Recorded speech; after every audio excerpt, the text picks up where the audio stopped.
Seguimos con los ejemplos que se encuentran en la página 9 de la guía, pero para que ustedes entiendan bien lo que estamos haciendo, estamos empezando con la asunción, o es decir, con la presuposición de que los evangelios contienen historia fiable. Que lo que dicen los eruditos, aun los más liberales, los más escépticos, así como Bart Ehrman, que es el fundador de lo que se llama el Jesus Seminar, el seminario de Jesús, toma una posición muy liberal, aun él admite que Mateo, Marcos, Lucas y Juan contienen historia confiable. Y lo que estamos haciendo simplemente en esta clase, estamos estudiando basado en los 4 evangelios que la mayoría dicen que contiene historia confiable. Estamos estudiando lo que la figura central de los evangelios dice con respecto al Antiguo Testamento, a sus propias enseñanzas, y también autorizando a los apóstoles a recibir nuevas revelaciones y eventualmente escribir el Nuevo Testamento.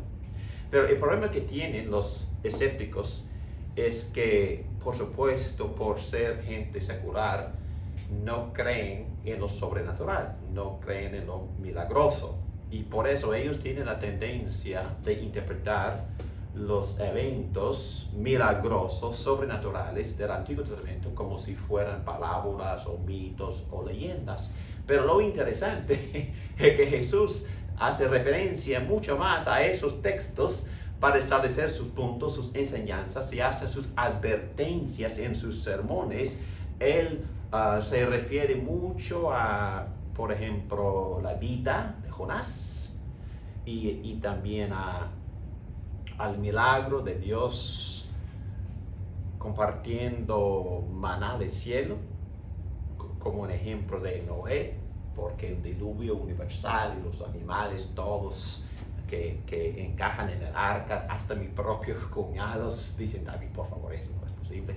Entonces, los escépticos tratan de interpretar esos eventos como si fueran parábolas o leyendas o mitos, pero vamos a ver que Cristo trata todos estos eventos igualmente como históricos, tal como Abraham, Isaac, Jacobo y los demás figuras, así como la reina del sur, que todo el mundo acepta a esas personas como figuras históricas, y Cristo en el mismo párrafo, le doy un ejemplo, vamos a leer en Mateo 24, versículo 36, dice así: pero en cuanto al día y la hora, nadie lo sabe. Está hablando de su segunda venida. Dice, quisiera los ángeles en el cielo, ni el Hijo, sino solo el Padre. La venida del Hijo del Hombre será como en tiempo de Noé. Porque en los días antes del diluvio, comían, bebían y se casaban y daban en casamiento hasta el día en que Noé entró en el arca. No supieron nada de lo que sucedería hasta que llegó el diluvio y se los llevó a todos. Así será en la venida del Hijo del Hombre. Bueno, en otras palabras sencillas, Jesús hace mención de Noé, los tiempos de Noé, las actitudes o la falta de arrepentimiento de parte de la gente en la era de Noé, comparando todo eso a su propia generación, advirtiéndoles que así será cuando Cristo venga para juzgar el mundo. Entonces aquí vemos que Jesús trata ese evento sobrenatural. Estamos hablando de un diluvio universal y de la salvación de todos los animales en el arca. Aquí vemos que Jesús trata ese evento como si fuera histórica. Bueno, tomando aquí en las notas, en la guía, en página 9, en Mateo 17, versículo 3, tenemos estas palabras de Jesús se transfiguró en presencia de Pedro, Jacobo y Juan. En esto se les aparecieron Moisés y Elías conversando con Jesús.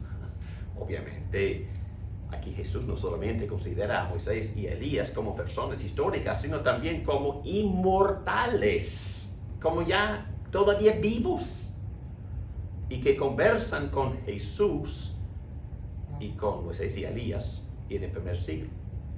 También hemos leído de Mateo 24, versículos 36 al 38, Jesús predicando con una advertencia, y esta advertencia se basa en el evento histórico en los tiempos de Noé. Jesús obviamente considera a Noé en gran detalle como histórico.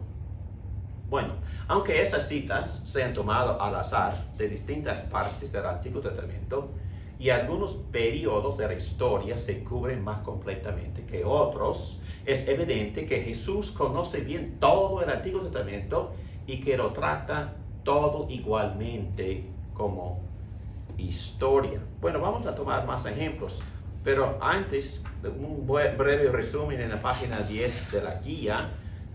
Aquí dice, curiosamente, los narrativos que son menos aceptables, menos aceptables a la mente secular, por ejemplo, Noé, por el diluvio universal y por los animales encajando en el arca, Jonás, porque Jonás estuvo 3 días en el estómago de un pez, y todo el mundo dice, imposible, pero vamos a ver, porque es muy posible, pero es muy interesante que Jesús toca estos ejemplos. Nínive, porque todo el mundo está diciendo que Nínive, por favor, Jonás, porque es un mito, Jonás estando en el estómago de un pez, imposible que nosotros tomemos esos eventos como históricos.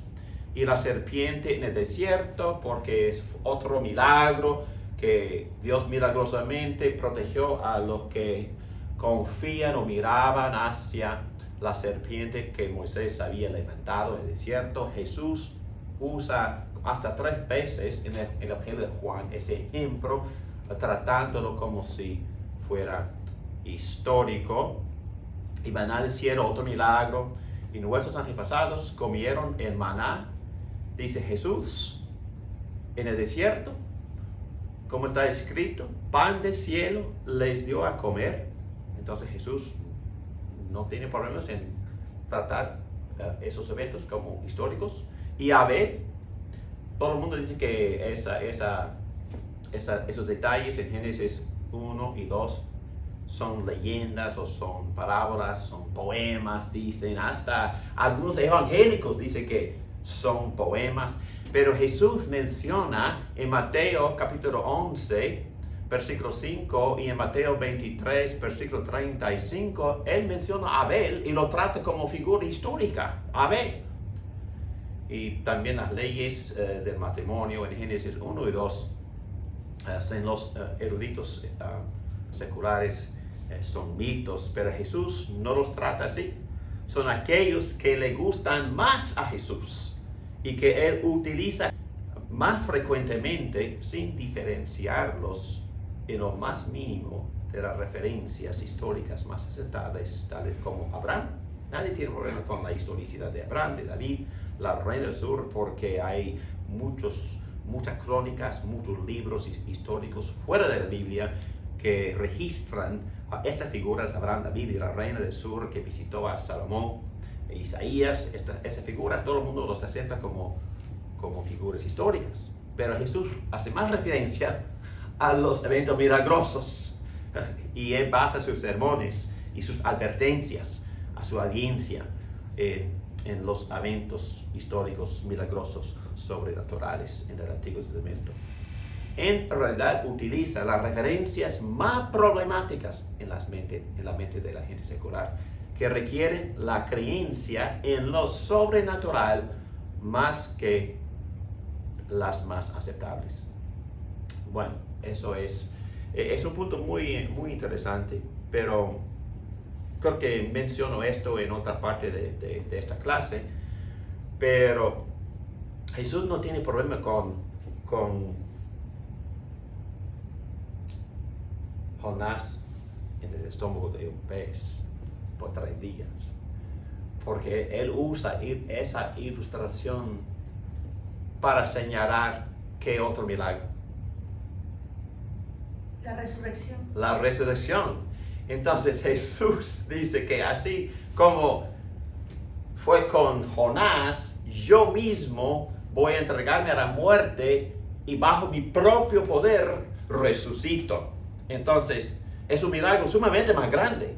Un hombre aquí profetizando su propia muerte y su propia resurrección que él mismo va a hacer que ocurra. Entonces Cristo habla de otro milagro sumamente más grande que este. Entonces el punto que estoy tratando de establecer es que si podríamos aceptar un milagro más grande, así como la resurrección de Jesucristo, y ese milagro mínimo o no tan especial de Jonás, es que si aceptamos este milagro, no hay problema para aceptar el milagro de Dios perseverando a Jonás en el estómago de un pez.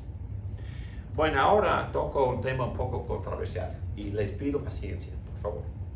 Porque lo que vamos a hacer es que vamos a tratar de entrar en el campo o en la posición de los argumentos de algunos de la gente secular que no creen en lo sobrenatural. Y aquí vamos a considerar la posibilidad, hipotéticamente hablando, de una interpretación no literal de estos eventos milagrosos del Antiguo Testamento. Entonces, la razón por la cual tomaríamos ese tipo de conversación es porque a veces en nuestros intentos para evangelizar a los escépticos, a veces tratamos de probar demasiado en la primera conversación. Por ejemplo, si yo estuviera hablando con una persona secular que creía 100% en la evolución, yo no trataría de refutar su posición acerca de la evolución en la primera conversación. No empezaría ahí. ¿Dónde empezaría? Yo empezaría con los evangelios. Yo empezaría con la vida de Jesucristo. Le doy un ejemplo. Estuve tratando de evangelizar una mujer, su esposo me había llamado y él es un abogado de cooperaciones y en estas palabras exactas me pidió un favor: David, por favor, yo hice un error, me casé con una atea. Yo soy creyente, soy católico, pero soy creyente. Pero mi esposa no quiere ir a la iglesia, a la misa conmigo, porque dice que es un gran aburrimiento. Entonces, un día pasó por tu iglesia y se sentó y le gustó. Entonces, David, ¿quisieras contratar conmigo para ganar a Cristo a mi esposa? Bueno, ¿cuánto cuesta? No. No dije eso. Claro que sí. Entonces, empezamos a reunirnos una vez al mes por, 6-7 meses. Y yo tratando de explicarle las grandezas de las doctrinas de la salvación en el libro de Romanos, etcétera, etcétera. Y bueno, yo estaba hablando muy elocuentemente de todas esas cosas. Y después de un rato le pregunté, entonces, ¿qué te parece? ¿De qué? Bueno, del pecado del hombre, de la justificación por fe, de la propiciación de Jesucristo en la cruz, satisfaciendo la justicia de Dios. Entonces me dijo, no, ni he pensado en nada de esas cosas, ninguna de esas cosas. Pero lo que me impresiona es Jesús, me dijo, es Jesús. Porque sin darme cuenta en esta conversación, sin aplicar el sermón de domingo, estaba predicando en uno de los evangelios, estaba presentando domingo tras domingo a Jesús. Y ella está fascinada. Entonces me dijo y empezó a explicarme cómo ella respetaba tanto a Jesús y que nunca en su vida había visto una persona tan admirable que Jesús. Entonces, poco a poco, el Espíritu Santo estaba regenerándola, pero no por mis argumentos ni por mi gran teoría, sino por la persona de Jesucristo. Y entonces, yo trataría de aún establecer la historicidad de la resurrección antes de volver a Génesis para refutar la evolución. Bueno, entonces, pero la razón por la cual presento esta sección en la clase es porque hay preguntas hermenéuticas legítimas. Ustedes saben lo que es la hermenéutica, ¿verdad? La ciencia de interpretar la Biblia. Pero una pregunta legítima es, bueno, ¿este pasaje es histórico o es una parábola? ¿O es alegórico? Es buena pregunta. ¿Ok? Y, por ejemplo, Jesús no siempre basa sus lecciones en eventos históricos porque él cuenta muchas parábolas. Y no son eventos históricos, son parábolas. Son invenciones, pero que hablan de la vida cotidiana, pero no nadie cree que son históricos, pero eso no arruina la utilidad de la enseñanza. Entonces, esa es una pregunta legítima y por eso algunas personas dicen que a lo mejor podemos tomar a Jonás como una figura alegórica y al mismo tiempo sacar el significado. Y yo diría que no, pero es para otra cosa.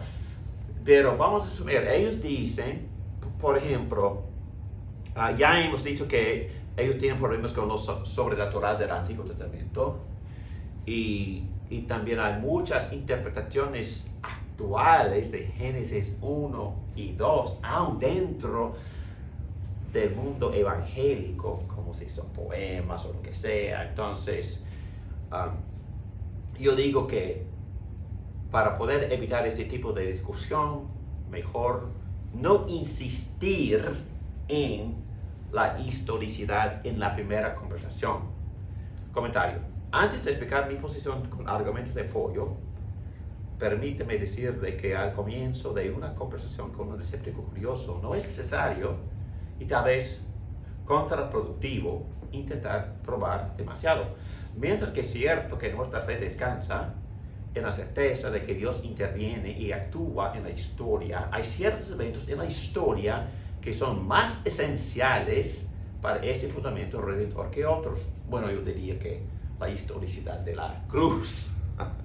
Bueno, la historicidad de la encarnación, por ejemplo, es más importante aún en esta discusión que tratar de probar la veracidad histórica de Noé, por ejemplo. En la primera o segunda, tercera conversación. Por lo tanto, es posible que un cristiano que quiere persuadir a un escéptico pierda terreno por tratar de ganar demasiado terreno. Muy bien. Y con un poco de humor les voy a dar algunos ejemplos. Por supuesto, se puede argumentar en página 11 de las guías que el uso por nuestro Señor de las historias del Antiguo Testamento no necesariamente escúcheme bien, implica que Él las considera como historia impecable.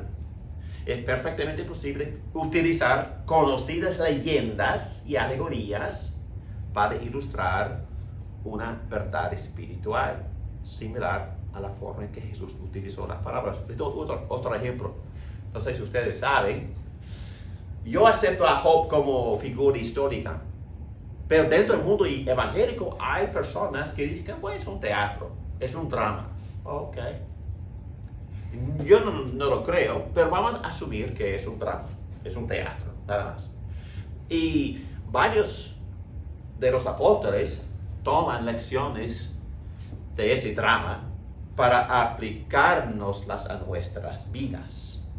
Y en este caso, quizá no sea necesario que nosotros aceptemos a Job como figura histórica para utilizar el contenido para establecer lecciones espirituales en nuestras vidas de hoy. Es un ejemplo. Las historias de...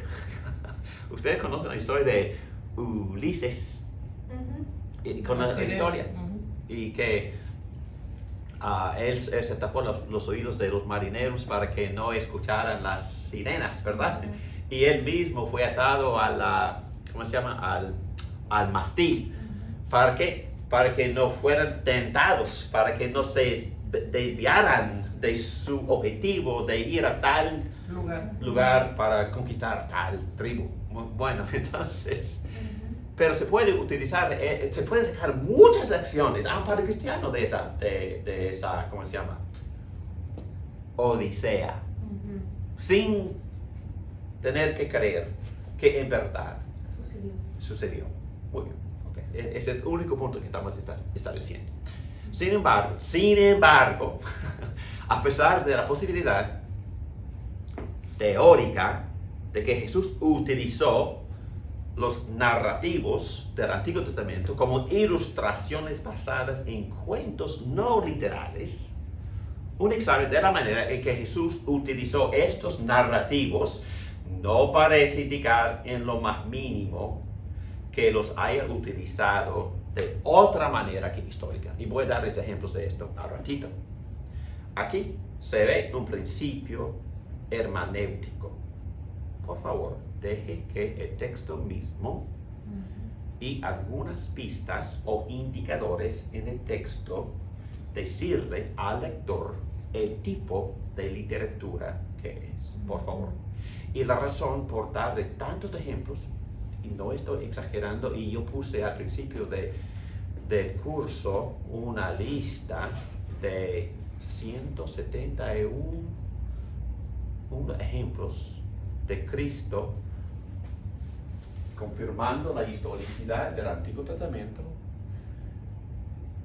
reclamando que sus propias enseñanzas habían venido directamente del cielo, del Padre Celestial, y que en Juan 12, Juan 16 vemos textos en los cuales Cristo autoriza a los apóstoles, prometiéndoles por medio del Espíritu Santo, ellos podrán recibir nuevas revelaciones, más conocimientos de Jesucristo, y aún el Espíritu Santo les va a dar eventos futuros. Entonces iban a tener la posibilidad de profetizar eventos futuros.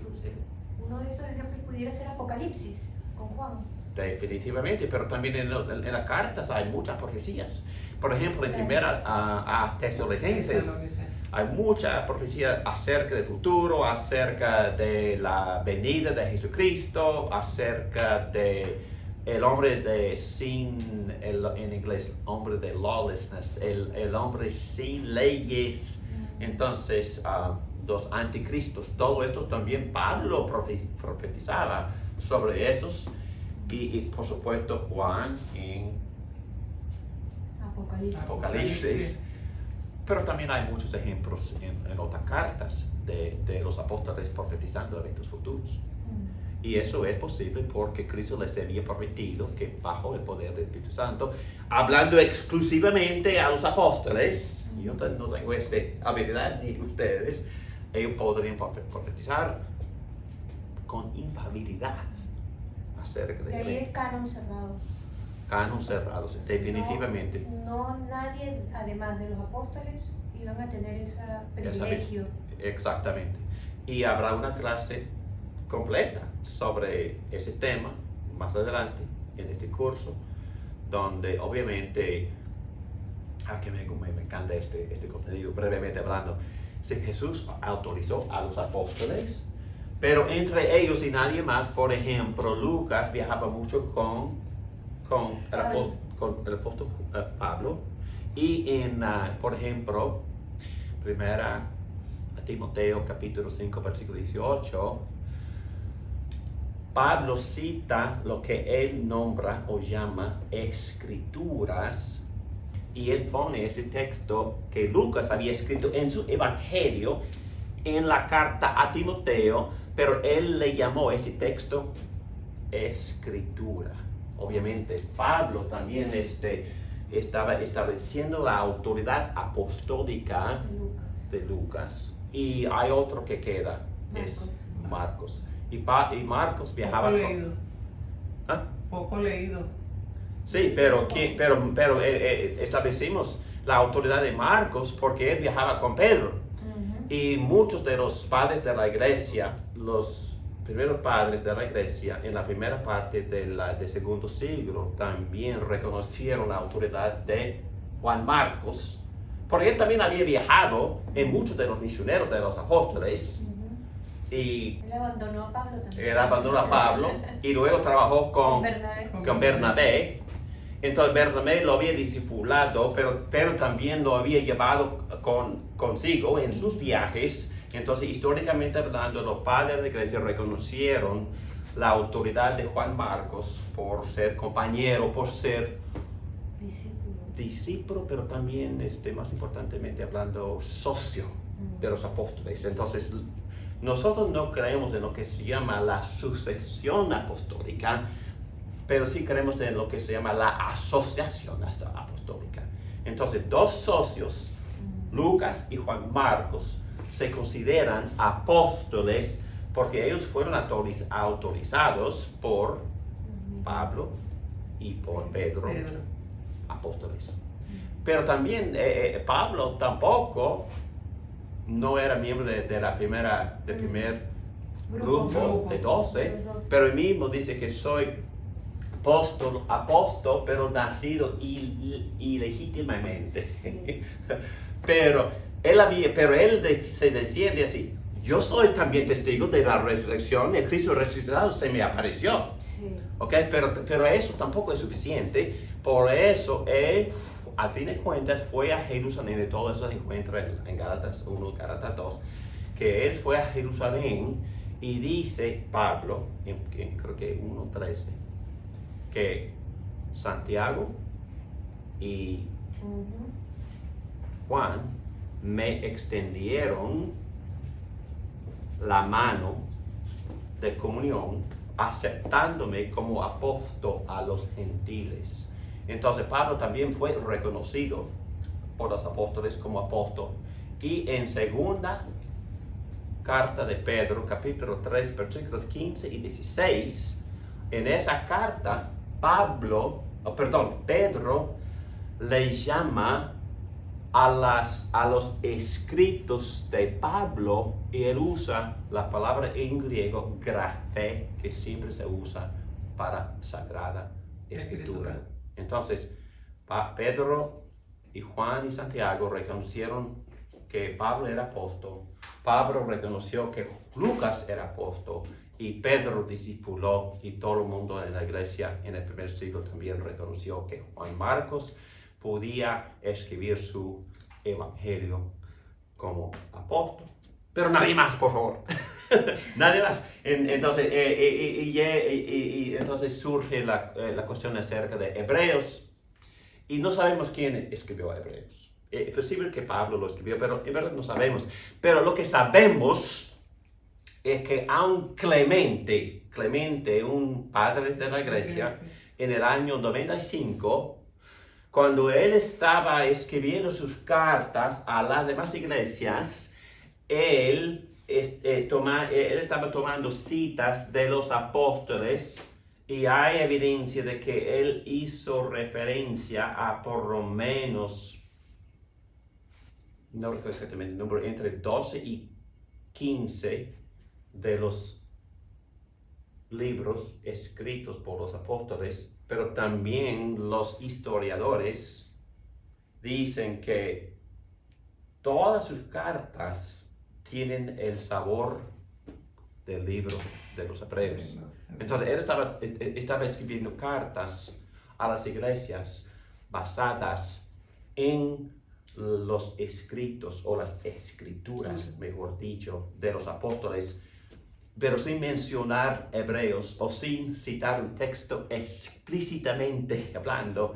Él está muy influenciado por el libro de Hebreos. Entonces, la iglesia no luchó por muchos años para poder aceptar como canónico el libro de los Hebreos. Pero en todo eso vamos a hablar en otra clase.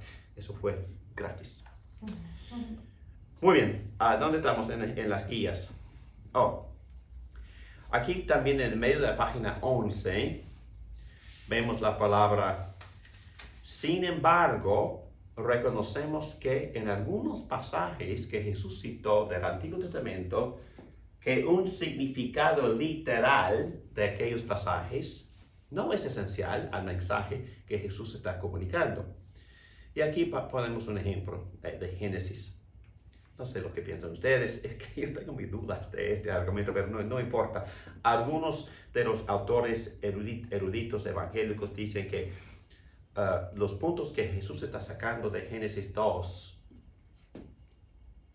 los puntos en el Nuevo Testamento, Él está estableciendo la necesidad de la unidad entre hombre y mujer en el matrimonio, que debe de ser permanente, y está también estableciendo la monogamia. Y dicen algunos que no es necesario que aceptemos Génesis 2 como histórico,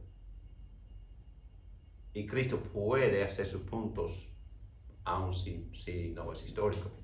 Pero vamos a leerlo. Por eso el hombre deja a su padre y su madre y se une a su mujer, y los dos se funden en un solo ser. En ese tiempo el hombre y la mujer estaban desnudos, pero ninguno de los dos sentía vergüenza. Jesús ya no conocían el pecado. Sí. Por eso no sentían vergüenza, por no conocer aún el pecado, ¿no? Amén. Jesús ofrece su expresión en este texto en Mateo 19. Algunos fariseos, estoy en página 12, se le acercaron y, para ponerlo a prueba, le preguntaron: ¿está permitido que un hombre se divorcie de su esposa por cualquier motivo? ¿No han leído, replicó Jesús, que en el principio el Creador los hizo hombre y mujer? Y dijo: por eso dejará el hombre a su padre y su madre y se unirá a su esposa, y los dos llegarán a ser un solo cuerpo. Así que ya no son dos, sino uno solo. Por tanto, lo que Dios ha unido, que no lo separe el hombre. El uso de Jesús en Génesis 2, 24-25 no requiere una interpretación literal del narrativo de Génesis para su fuerza interpretativa. En otras palabras, la referencia de Jesús a la ordenanza de la monogamia tiene el mismo significado si se consideran los narrativos como haber sucedido literalmente de la manera que se escribieron o no. Sean los narrativos literales o no, el mandato y la fuerza del mismo se mantienen, es la idea. Entonces, no es necesario argumentar por la historicidad de Génesis 2 para poder hacer este punto, o para poder establecer esta definición del matrimonio, es ese punto de esta posición. Al mirar otro ejemplo en Mateo 6, 29, la referencia a Salomón en toda su gloria, que describe como Jesús, bueno, en ese monte, ¿verdad?, habla de los lirios y nosotros, sería tan gráfico como una figura legendaria como una histórica. Entonces, ¿qué punto está haciendo Cristo en Mateo 6, 29? ¿Ustedes conocen el texto? Está haciendo referencia al Antiguo Testamento para establecer la certeza de la providencia de Dios en proveer nuestras necesidades. Pero voy a leer el texto 6. Pero os digo que ni aun Salomón con toda su gloria se vistió así como uno de ellos. Y si la hierba del campo que hoy es y mañana se echa en el horno, Dios la viste así, ¿no hará mucho más a vosotros, hombres de poca fe? Ok, entonces, ¿cuál es el punto de Jesús aquí? ¿Qué está estableciendo Jesús por hacer mención a Salomón?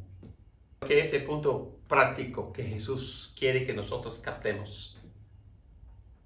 Que nosotros valemos más. Valemos más y que Dios va a proveer nuestras necesidades, así como Dios vistió a Salomón. Es su argumento. El punto aquí es que tiene la misma fuerza si es una leyenda o tiene que ser histórico? Claro. La posición de esta teoría es que si estuviéramos hablando con una persona escéptica, quizá tendría la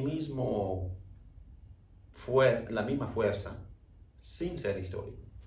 Porque Jesús podría estar, hablando de la mentalidad de la gente secular, Jesús podría estar utilizando un metáforo o una leyenda o un cuento, ¿verdad? En ese cuento Dios había vestido a una persona de manera muy lujosa para establecer su punto de que nosotros tenemos un valor infinito y que Dios siempre nos va a cuidar. Bueno, ese es el argumento de todos modos según esta posición. Pero vamos a ver más adelante que, sin embargo, me gusta más sin embargo. Sin embargo, estamos aquí en el medio de página 12.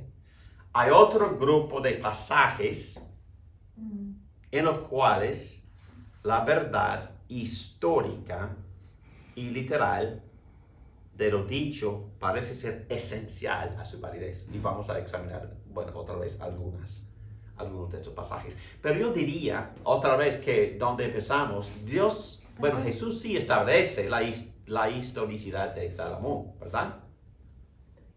Sí. Sí. Y Dios establece la historicidad de Jonás. Jesús establece la historicidad de que Dios envió maná del cielo.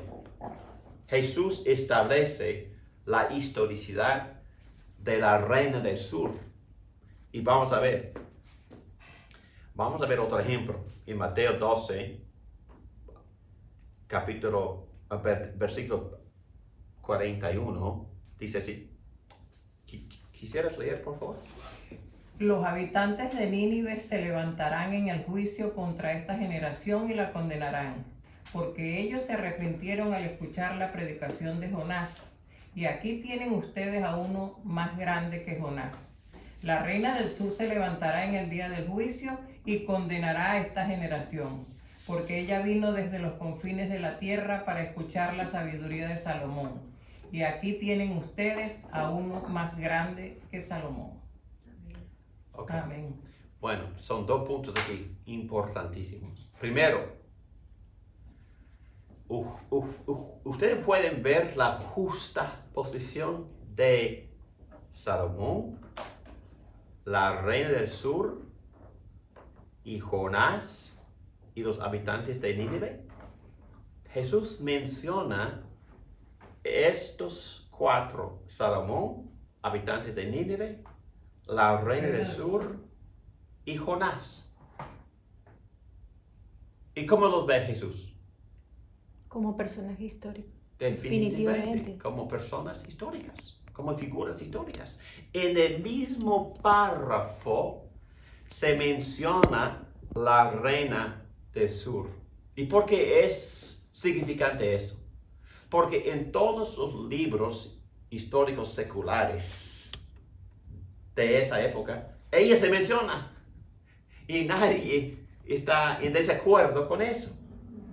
Y también tenemos a Jonás, y él también se menciona en el mismo pensar que la reina del sur y los habitantes de Nínive, y también de la figura histórica de Salomón. Primer punto, todas esas figuras y todos estos pueblos se mencionan en un pensar singular de Jesús, sin distinguir, estos son mitos, estos son leyendas, esas son figuras. No. Cristo considera a todos como históricos. Pero hay un punto sumamente más importante que eso. ¿En qué sentido está usando estas figuras históricas, los habitantes de Nínive, la predicación de Jonás y la reina del sur? Y entonces Cristo está predicando un sermón. ¿Y cómo está utilizando estas figuras históricas en su sermón? Es una pregunta. ¿Cómo está utilizando Jesús esas figuras históricas en este sermón que está predicando en el primer siglo.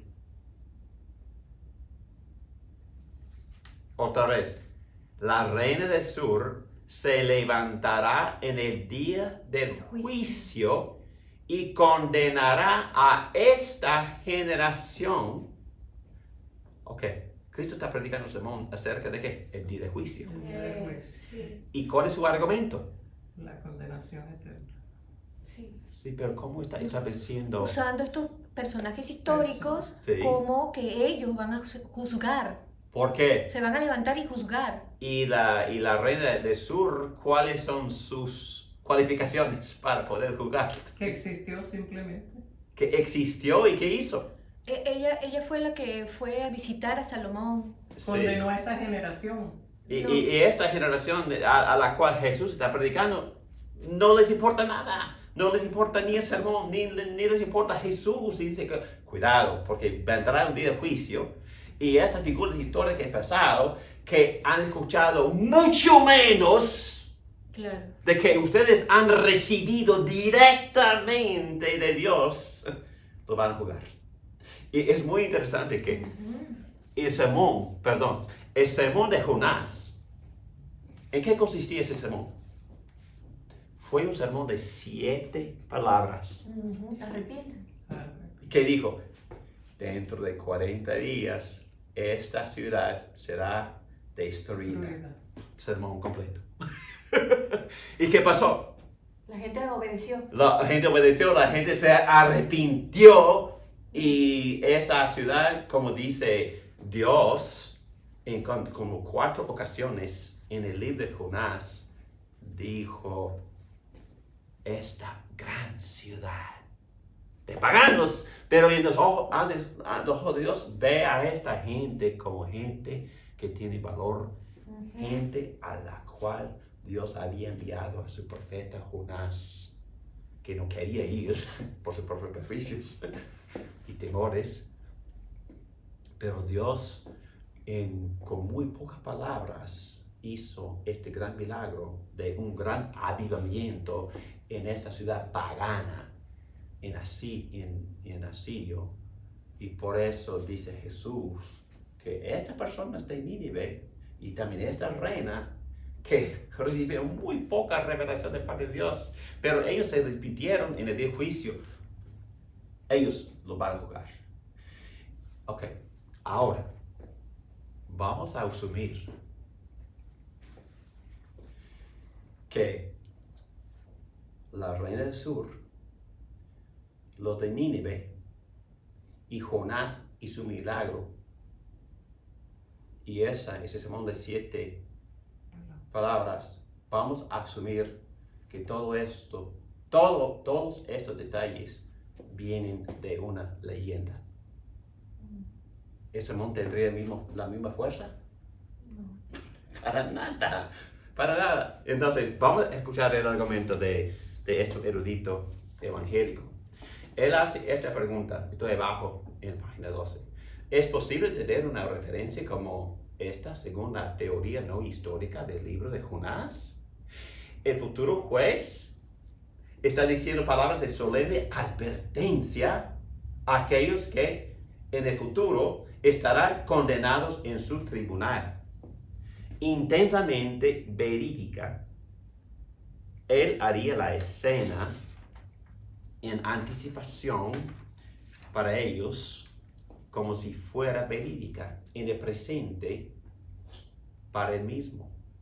Y sin embargo, deberíamos suponer, está hablando sarcásticamente, que él dijo que personas imaginarias, así como los de Nínive, como la reina, quienes a la predicación imaginaria de Jonás y Salomón, de un profeta imaginario, así como Jonás, que no existió, se arrepintieron en imaginación y se levantarán en aquel día y condenarán la impenitencia verdadera de sus oyentes verdaderos. No. So que gente imaginaria se van a levantar a juzgar. No, es que la sermón no tiene ninguna fuerza. es que, Claro. no, es que mejor no predicarlo. Claro. Entonces, su sermón, en mi punto, es muy sencillo. Bueno, 2 puntos. Jesús habla de Jonás y de la reina del sur en el mismo pensar, así como eran personas históricas. 2.